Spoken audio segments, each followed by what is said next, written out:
Oh, ha ha ha ha! Slimy Fertlers, we're back on the railways again. Uh, yeah. Sorry, I am very tired and I am in a lot of pain because I don't know, half an hour or so ago, I got back in from a visit to the National Railway Museum at York, and just think there's my little baby who um I actually missed my little baby while I was out looking at trains, but never mind. We'll talk about the trains later. Well, we'll talk about the museum later. We're going to talk about the trains. But, anyways, layout, and I have started work on getting the scenery sorted properly. As we can see here, I have the pub. I've put the pub on a base plate and then kind of laid out a pavement area, and that's where the toilet, to the outside toilet, as you can see there, with Captain Slow stood next to it. That's where that's going to go. I did get these 3D printed. There's an outside toilet, literally a brick shit house, and here we have a fallout shelter, or the entrance to a fallout shelter bunker. And then also some other little bits that I got were these Oxford diecast vehicles, which here we have the Invacar, which if anybody who's watched the Hubnut channel will recognise, because this Invacar is actually based on his car, Tuck, with the correct number plate and everything. And that's Captain Slow's car.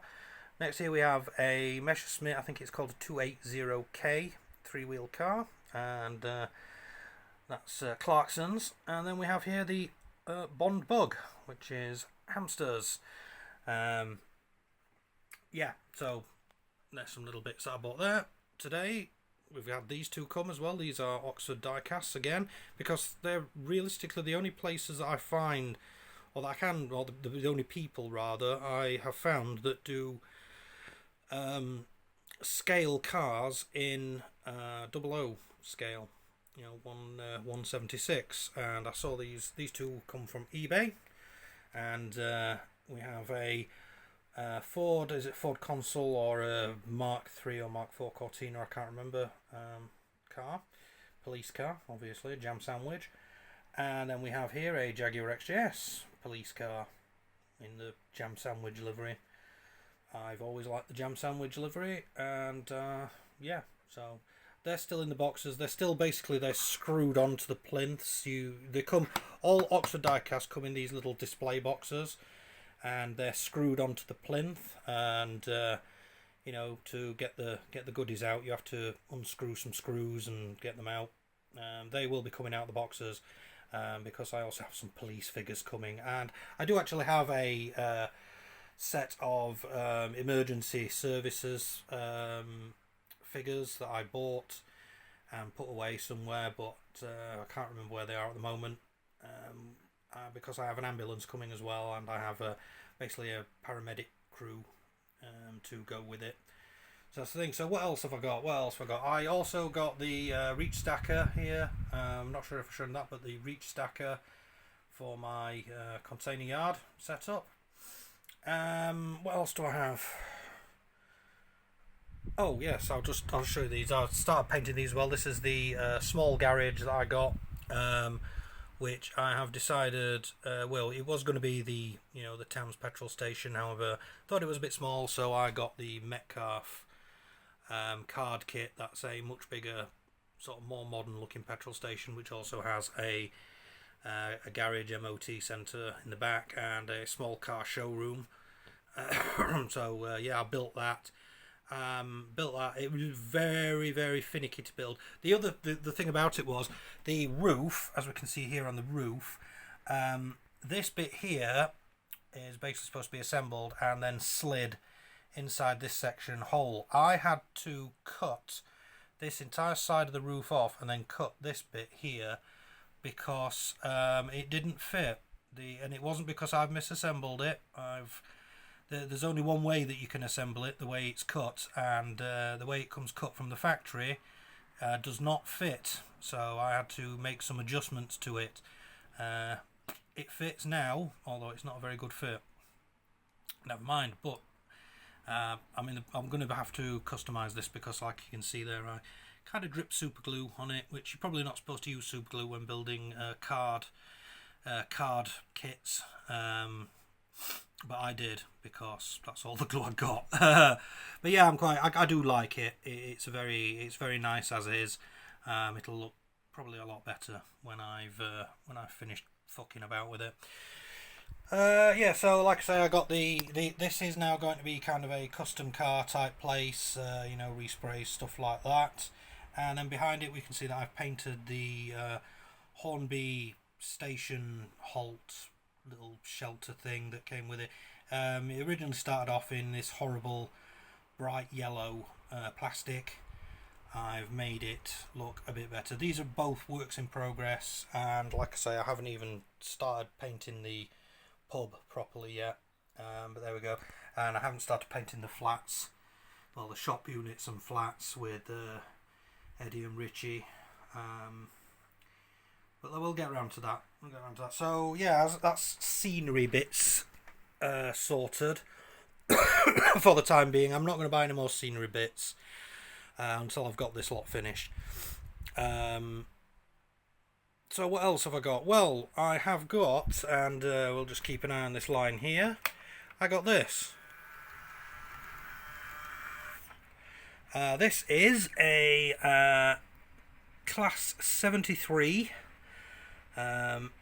diesel electric in the livery of the Fragonset haulage company.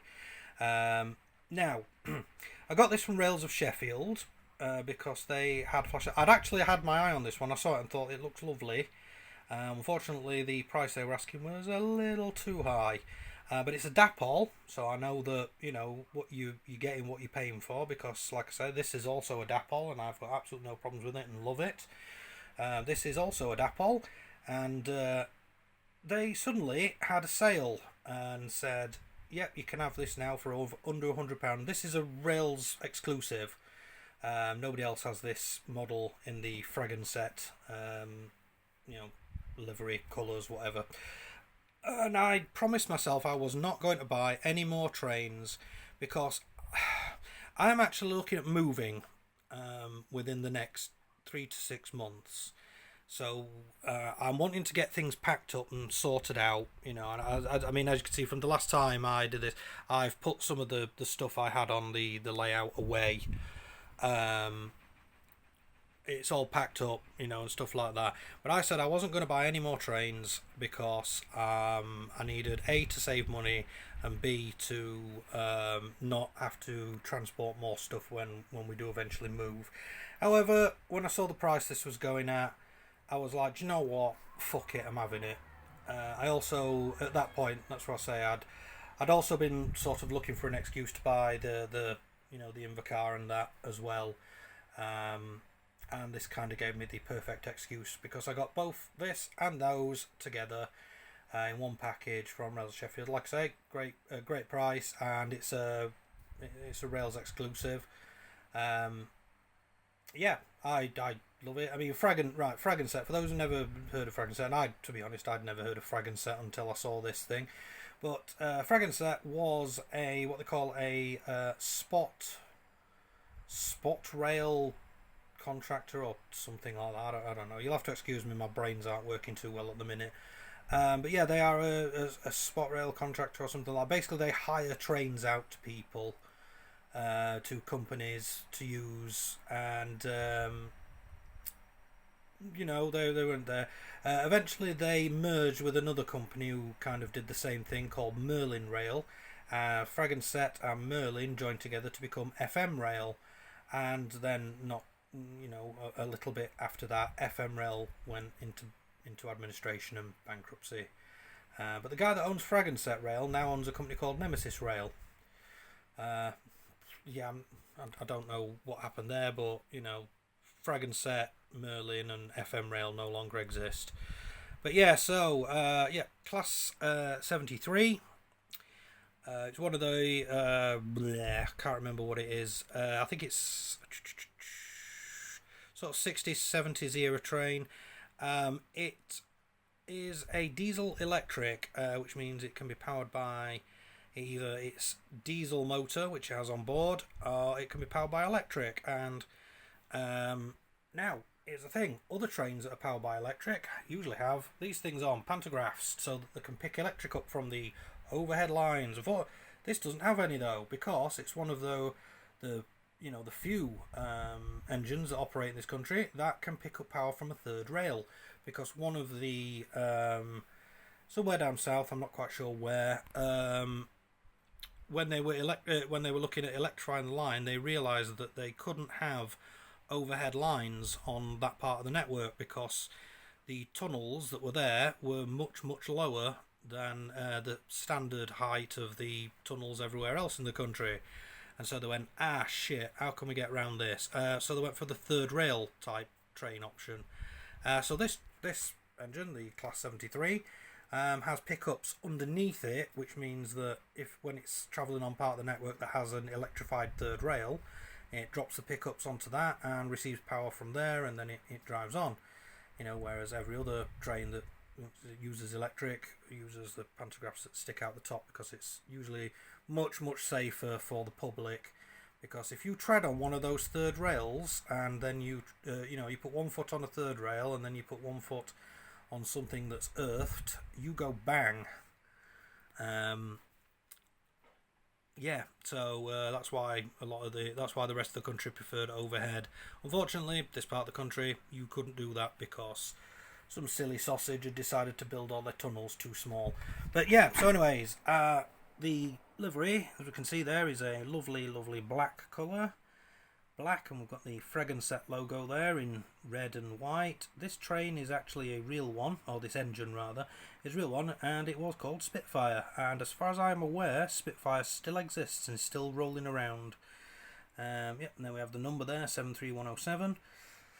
Lots of lovely detail bits there. It's a Dapol, so I wouldn't expect anything otherwise. We've got the cables on the front there. It's got sprung buffers, which I know for some people is a really big deal breaker. Look there, look, you push it in, it pops straight back out. NEM coupling, NEM sockets. I've put these on. Did it or didn't it not? I remember. No, it did actually. I remember when I unpacked it, there were no couplings on it, and I was like, "Where's the fucking couplings?" I looked in the accessories bag, and it didn't appear that they'd included any couplings with it. And I was a little bit pissed off because I thought, shit, that means I'm going to have to buy a bag of,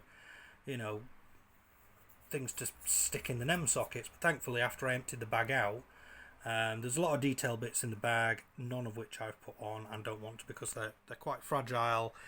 And when I've got that likes to jump up on the table, and I don't want to damaging it. So I just went with sticking these into the NEM sockets. I put one at each end, so because it can go each way. Lots of lovely paint applications there on the bogies. The springs are coloured in, the hubs are coloured in. There's even this blue thing here, which I'm assuming is some sort of pipe or gas canister or something like that. It's great. We've got the detail work here on the the side lockers, I think they are. Can't see, and it's not going to focus. Come on, focus. Oh well, fuck you then. How's about that? We've got some detail there. We can see cables picked out and everything. We've got a little what do they call it there? A little information board on the side there, and then come around the back. Well, around the back or the front, it doesn't matter. More cables, sprung buffers, everything like that. A bit of cab detail there. It's not painted or picked out or anything like that. I don't mind that. I can do that myself. Horns on the top, very nice air horns there on the top. These bits here, got some exhaust grids, and I don't know what that is, but I'm going to say it's some sort of exhaust. Maybe that's an air intake and that's an exhaust for the diesel engine that's inside it. I don't know. And that's a fan. Has it got a fan in it? Yes, it does. You can just about see the fan in there, and it doesn't rotate. This is again an analog. It's DCC ready, so I could fit a chip to it if I wanted, or if I wanted to spend a large amount of money to to do a digital setup, which I'm not going to do. Definitely not going to do until after I've moved. That's something that's off the table completely. But yeah, I love it. So we have there's some features here, as we can see. It has omnidirectional lighting, so as it comes forward, yeah, white lights at the front, and we get red lights at the back. Hang on, let's go around the back. There we are, look, there, and then flip it to go the other direction. There we go, white light at this end. Although the head code thing that's there, as you can see at that end it goes orange, and at this end it goes yellow.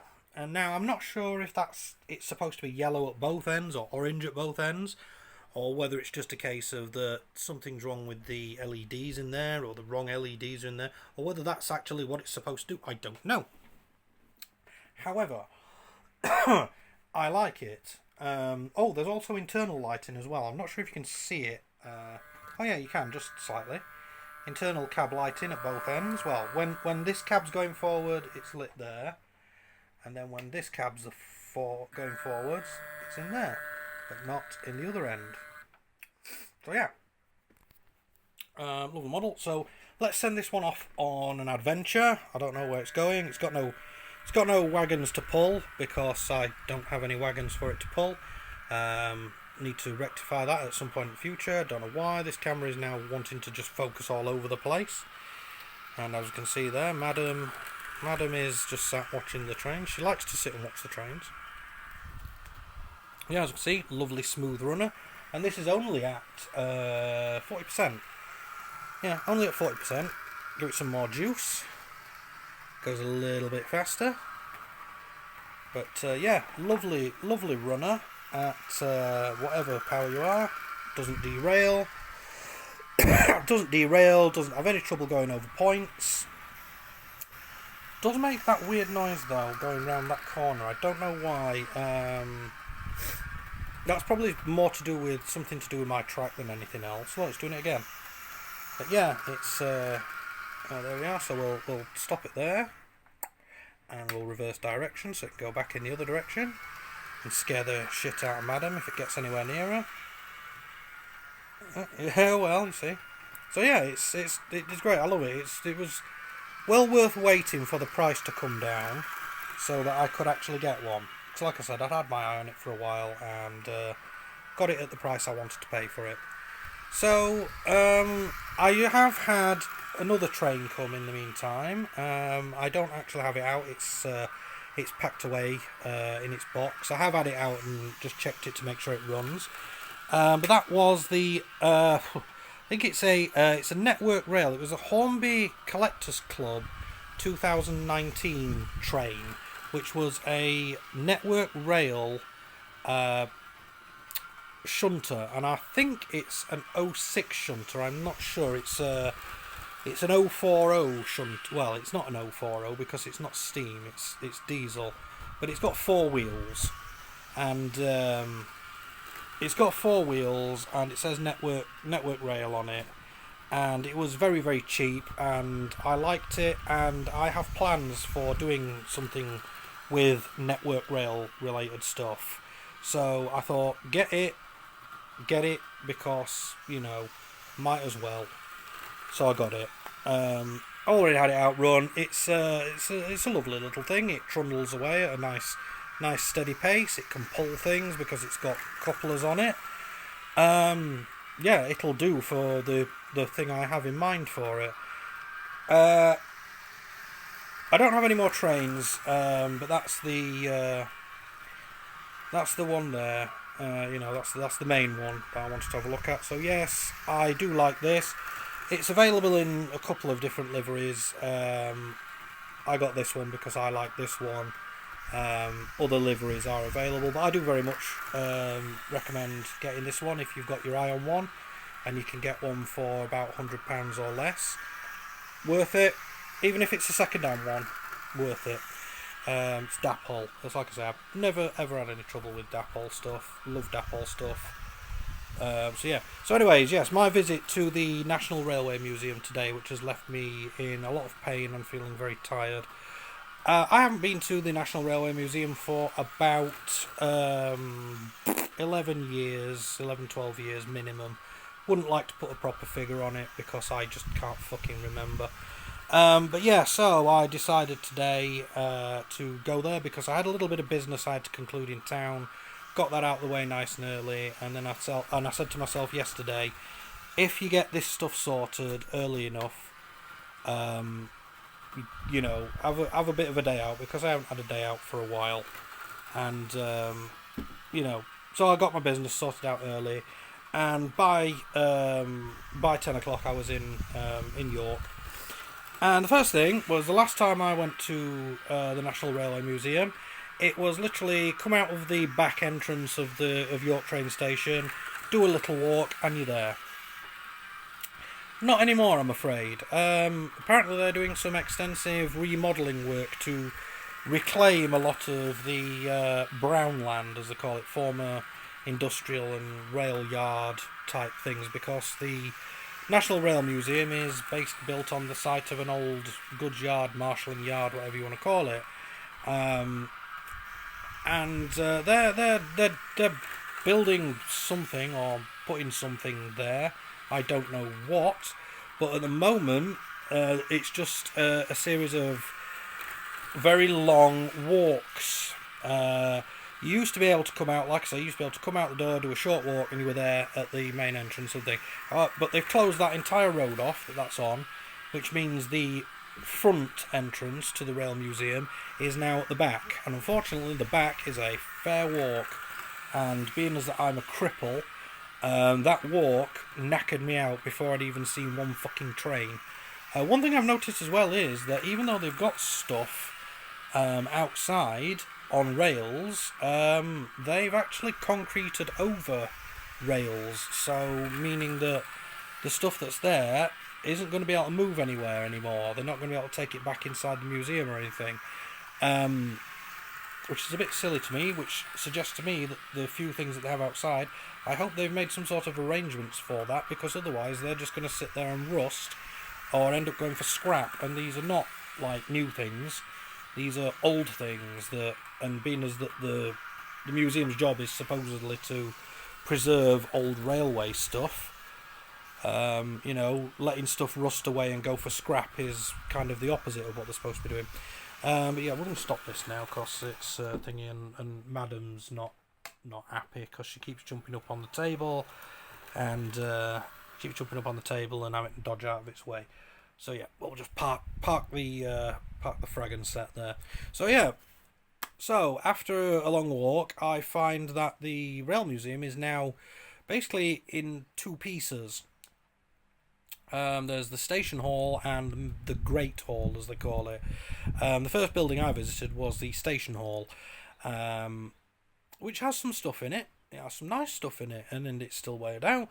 And the staff member on the reception thing there, you know, told me, you know, he apologised for having to walk all that way down, which he's been doing with says he's been doing with a lot of customers there. He says he's just apologising to everybody about the walk there, because it's putting a lot of people off, apparently, because they're having to basically walk the long way around just to get to the front door that used to be outside. And to be honest, it's I heard quite a lot of people complaining about the walk. It's not mentioned anywhere that this building work's going off, so you get off the train expecting to, you know, be at the Rail Museum in 5 minutes, and it's not. It's more like 15-20 minutes before you get to the door. So yeah, so the Station Hall has some stuff in it, some nice stuff. I took a lot of pictures in there. It was very nice, very quiet, very you know, air conditioned. It was lovely. Then I had to walk right round to the Great Hall, which was not air conditioned. It was extremely hot in there. And it wasn't very nice either, because as well as construction works going on outside in the grounds, there's also work going off inside the museum, which means that a lot of the exhibits that were there are no longer there. and stuff's been shoved around and things like that. And one thing I found that they've done is they have this thing, and oh god, what's it called? Wonderland Wonder Park or something like that, which the National Rail Museum is free to enter. But this Wonderland Wonder Park thing, the only people that don't have to pay to get in it are children under 5. And I thought, well, what is in there that would make it worth? I mean, for an adult to go in, it's 15 quid. And I thought, well, what's in there that's 15 quid's worth? And I just managed to be able to look in the window, and there is nothing in there for adults, because Wonderland or Wonder Park or whatever it's called is basically an indoor children's play area. And to take the piss even more, they've actually given quite a large part of the museum over to this. I don't know why they do that. It's called the National Rail Museum, not Wacky Willie's fucking kiddie funhouse. Especially when they, the number of trains and carriages and exhibits that they had there before when I went has actually gone down, so that they can accommodate this. Inside the Great Hall, it's basically it's divided into 3 sections. There's the Northern Shed. There's this Wonder Park bollocks, and then there's the main hall. Now, the main hall is where the turntable is, and on the turntable is the Flying Scotsman. The actual genuine Flying Scotsman, with not realistic chuffing sound, but with actual chuffing sound, because it's still fully functional. That's on the turntable in the middle of the room. Then around it, on the tracks that lead off from the turntable, are other trains, including the Mallard, a Eurostar, a Class 43, Intercity 125, and quite a few other bits and bobs, mostly steam. I have little to no interest in steam. And that's in the main room. Very nice to look at. There's also a bit of an exhibit there of which was there when I went last time. But there's a bit of an exhibit there showing Channel Tunnel stuff. Basically, some of the underground trains that they used when building the Channel Tunnel, or Eurotunnel as it's called now. And then they have a Eurostar, or the power car of a Eurostar there for you to look at. You aren't allowed inside any of these, but one of the things that they do have, and they had this before when I went, is the original bullet train. You can still go inside it and sit down and everything like that. It's very nice. But so that bit, that's alright. A lot of trains there to look at, things to do. Northern Shed is the next bit, because like I said, we've already discussed the other part, the Wonder Bollocks Park. Northern Shed. Now, the Northern Shed is, if I refer to it as a jumble sale, people will probably get what I mean. They have lots and lots of items that used to be in display cases in other parts of the museum. They have them stacked up on shelves and then basically zip tied to the shelves so you can't steal them. And they're just stacked up in there. And it's crap. And also in that room, they have the Yorkshire Light Infantry, which is the name of one of the Deltic trains. They have a Deltic there. You can't see the Deltic properly because they've got it tucked away in a corner with all this other crap piled up in front of it. So you can't see it properly. You can't look at it properly. One of the best trains this country's ever made. You can't fucking see it.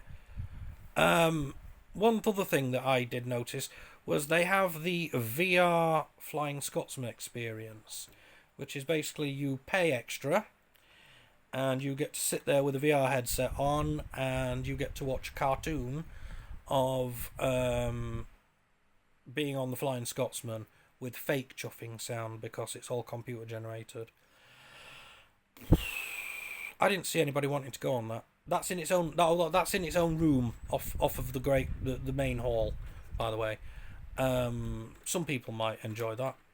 I have no interest in it. and I know quite a lot of the people who would have no interest in it. It's for the kiddies. Again, like Wonder Bollocks, it's for the kiddies. So, was it a good day out? It got me out of the house and got me somewhere other than just walking around the shops in town or walking around a supermarket. For that, I'm glad. But as for the content of the museum, it was very, very disappointing. Oh, they also had a gift shop. Well, actually, they had several gift shops. More like gift stalls. Just set up randomly. Literally nothing worth buying. It's all crap. It's all Poundland crap. Overpriced Poundland crap. I did remember the last time I went there, they did have quite a extensive range of model trains for you to buy in both 00 and N gauge. So I thought, oh, might buy me a train from the train museum. No, they're all hideously overpriced. They did actually have two that I wanted. One was the ES1, which I've said I was going to get at some point. Unfortunately, it's a Helljan, so it's overpriced crap.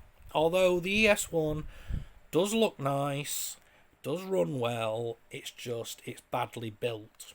Now, they had both versions. They had the green version and the black version.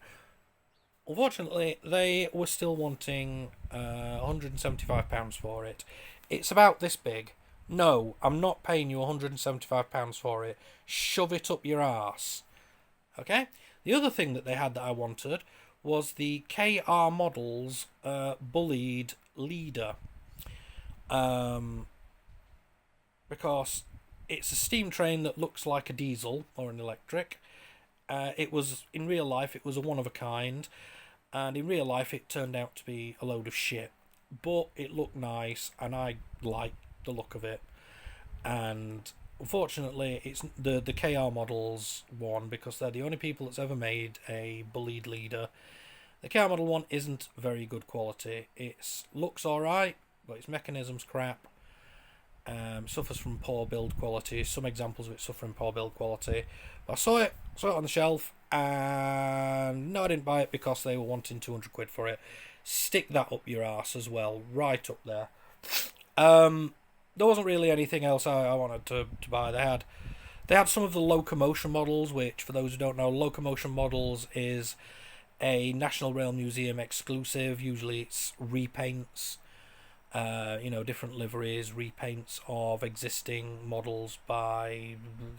I'm not quite sure who it is that they partner with. But yeah, they do have some exclusive. Basically, the entire range of Locomotion models is exclusive. They only sell them at the Rail Museum.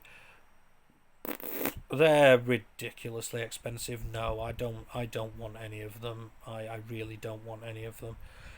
So that was the Rail Museum exhibits. Yeah, alright, not as many as what there should have been. There's a very good reason why I'm tired, and it didn't just involve the extremely long walk I had to do. It also involved a number of stairs I had to climb up and down. The Railway Museum has a lot of stairs. And then after you've walked a fair way, and then have to start climbing up and down stairs, not good. It set all my ailments off, and then walking around the place, going up and down stairs, walking back to the train station, and then having to climb a ridiculously long staircase to get back into the train station. I was done. By this time, it was 11:30. I'd been in York for all of an hour and a half. I was fucking knackered. I needed to have something to eat. There are places to get something to eat inside the Rail Museum. However, they are not very big, and there was nowhere to sit. So I didn't get anything, plus it'd be overpriced as well. Although the train station was overpriced as well. But I did get something to eat because I needed something to eat. And then I looked at the time, and I was like, well, I'd kind of planned to head back from York around about 2. At this point, it was 10 to 12, and I'd had enough. I would not have been able to walk around York. So I got the 5 to 12 train back to Doncaster, I was back in Doncaster 20 minutes later, and then it was about 1 p.m. that I got home. So yeah, not impressed with my visit to the National Railway Museum this time round. I can make allowances for obviously the building work that's going on and stuff like that, but damn, damn, God damn, there were so many stairs, so much walking. Jesus Christ! If I'd have known that it was going to be like that, I would have waited. I would have left it, and I would have waited until the building work had completed and gone back, because apparently once the building work's finished, the entrance will no longer be a 20-minute walk away. It'll be literally said less than 5 minutes if they put it where they're planning to put it. So about the same as what it used to be. But yeah, so that was my day out. That's my Fragonset Class 73. This is my scenery bits. And these are my this is my NASA 3 feet. These are my NASA mid-80s astronaut training uniform, trousers, pyjamas, which have got paint all over them because I have this really bad habit of when I'm painting of wiping my brushes on my trouser legs instead of a cloth. I don't know why I do that. But anyway, thanks for watching. See you next time.